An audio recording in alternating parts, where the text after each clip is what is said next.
ഈശോ മിശിഹായ്ക്ക് സ്തുതിയായിരിക്കട്ടെ.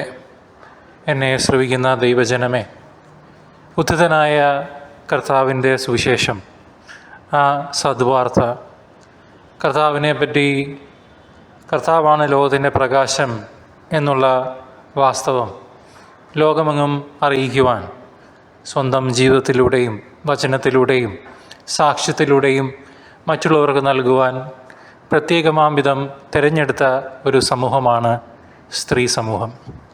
സ്ത്രീകളായ നിങ്ങൾ ഓരോരുത്തരും, അമ്മമാരായ നിങ്ങൾ ഓരോരുത്തരും അത് തിരിച്ചറിയണം.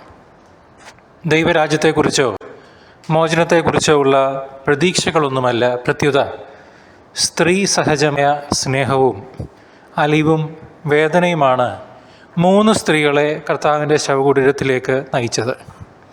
കഴിഞ്ഞ 3.5 വർഷങ്ങളിൽ പാപത്തിൻ്റെ പടുകുഴികളിൽ ആത്മനിന്ദയുടെ അവസ്ഥകളിൽ കഴിഞ്ഞിരുന്ന അവരോട് ഗുരുവും നാഥനുമായ നസ്രാനായ ഈശോ കാണിച്ച കരുണയും സ്നേഹവുമാണ് ആ തരളിത ഹൃദയങ്ങളെ കല്ലറയിലേക്ക് നടത്തിയത്.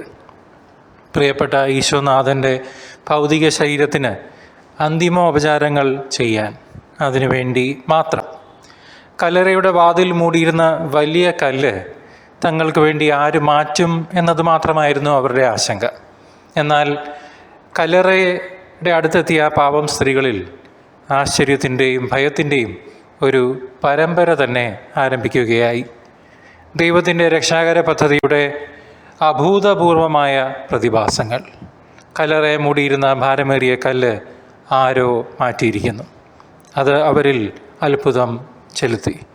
ദൈവത്തിലേക്ക് മനം തിരിഞ്ഞു ചെല്ലാൻ ശ്രമിക്കുന്നവർക്ക് വഴിയിലുള്ള തടസ്സങ്ങൾ ആരും അറിയാണ്ട് ദൈവം തൻ്റെ ദൂതന്മാരെ അയച്ച് നീക്കിക്കൊടുക്കുമെന്ന സത്യം അവർ അറിഞ്ഞിരുന്നില്ലല്ലോ. അവർ കല്ലറയിൽ കടന്നു നോക്കിയപ്പോൾ യേശുവിൻ്റെ ശരീരം അവിടെ കണ്ടില്ല. തിളങ്ങുന്ന വസ്ത്രം ധരിച്ച ഒരു ദൈവദൂതൻ വലതുഭാഗത്തിരിക്കുന്നത് കണ്ടു. അവർ അത്ഭുത പരതന്ത്രരായി മരവിച്ച് നിന്നുപോയി.